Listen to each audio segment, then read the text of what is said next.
આદિવાસી સંસ્કૃતિનું એક એવું કલ્પવૃક્ષ જેને સાક્ષાત દેવતુલ્ય ગણવામાં આવે છે. એક એવું વૃક્ષ જેની પાછળ છુપાયેલો છે શૌર્યપૂર્ણ ઇતિહાસ.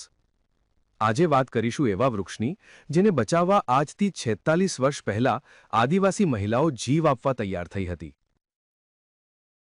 26 માર્ચનો દિવસ આદિવાસીઓ માટે હંમેશા યાદગાર હોય છે. આ એ દિવસ છે જ્યારે પર્યાવરણને બચાવવા માટે ચિપકો આંદોલનનો પાયો નખાયો હતો. પરંતુ બહુ ઓછા લોકો જાણે છે કે ઉત્તરાખંડના પહાડોમાં શરૂ થયેલા આ આંદોલનની પ્રચંડ અસર છોટાઉદેપુરમાં પણ જોવા મળી હતી. આજે આ આંદોલનને કારણે જ લાખોની સંખ્યામાં મહુડાના વૃક્ષો અડીખમ ઊભા છે. તે વખતે આ લોકો ત્યાંથી રજૂઆત કરી પાઈને કે અમારા વિસ્તારની અંદર મવડા છે એ કાપી નાખવા માંગે છે અને અમારું રોટી સીનવાઈ જવાની છે. ત્યારે ભાઈ શું કરીએ? ત્યારે ભાઈએ કીધું કે હું ત્યાં આવું છું અને તમે ત્યાં રહેજો.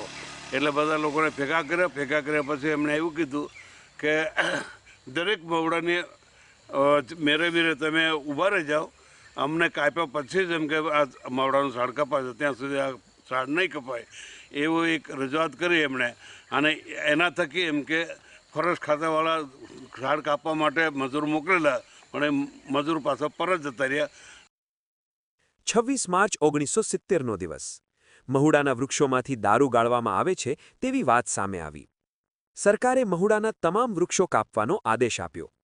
વૃક્ષોને બચાવવા ઉત્તરાખંડમાં સુંદરલાલ બહુગુણાની આગેવાનીમાં ચિપકો આંદોલન શરૂ થયું, જેની સીધી અસર છોટાઉદેપુર જિલ્લાના નાલેજ પીપલેજના જંગલોમાં જોવા મળી.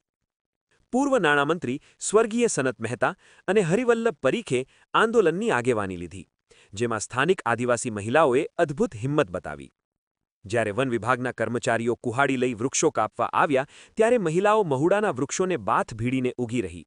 આ સત્યાગ્રહને પરિણામે આજે પણ આ વિસ્તારમાં લાખો મહુડાના વૃક્ષો લહેરાઈ રહ્યા છે. અને એના થકી અમારી રોજીરોટી હતી તે સીનવાવાની હતી પણ તે બચી ગઈ. અને આજે તમે છોટા તાલુકા જિલ્લાની અંદર કોઈ પણ ઠેકાણે જોશો તો મવડાનું ઝાડ તમને જોવા મળશે.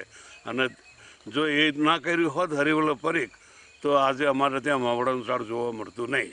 એટલે ખરેખર આ જે કંઈ આંદોલન ચિપકો આંદોલન જે થયું એના થકી અમારા મવડા આજે ઊભા છે. આદિવાસી સમાજમાં મહુડાનું સ્થાન દેવતુલ્ય છે. તે માત્ર છાંયડો કે ઓક્સિજન જ નથી આપતો, પણ આખું વર્ષ આદિવાસી પરિવારોનું પેટ ભરે છે. મહુડાના ફૂલ અને તેના ફળ વેચીને આદિવાસીઓ આત્મનિર્ભર બન્યા છે. આપણે પર્યાવરણ દિવસોની ઉજવણી કરીએ છીએ ત્યારે છોટાઉદેપુરના આદિવાસીઓ અને મહુડાનો આ અતૂટ સંબંધ એક મિસાલ છે. રફીક ડણીવાલા, GSTV, છોટાઉદેપુર.